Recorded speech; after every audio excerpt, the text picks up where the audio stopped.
এখন দাঁড়িয়ে আছি এমডক্স ইন্টারঅ্যাক্টিভ প্যানেলের সামনে এবং আমাদের প্যানেলের সাইজ কিন্তু 86 ইঞ্চি।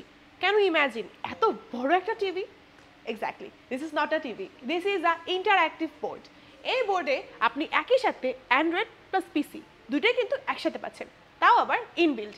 এখানে আপনি পাচ্ছেন 4K রেজুলেশনে মুভিজ বা গেম খেলার সুবিধা। ইনফ্যাক্ট ভিডিও প্রেজেন্টেশনও কিন্তু আপনি এখানে করতে পারছেন, কারণ আপনি পাচ্ছেন একটি ইনবিল্ট ক্যামেরা। তাছাড়াও কিন্তু আপনি এই ইন্টারঅ্যাক্টিভ প্যানেলটা দিয়ে ক্লাস করাতে পারছেন, কারণ এখানে থাকছে অ্যান্ড্রয়েড মোড এবং এখানে থাকছে white board panel. White board panel সহ নোট 3 যে অ্যাপটি আছে সেটাও কিন্তু আমাদের ইনবিল্ট। এই দুটোর দ্বারা আপনি কিন্তু ক্লাসরুমে খুবই সুন্দর করে ফুটিয়ে আপনার ক্লাসটা নিতে পারছেন।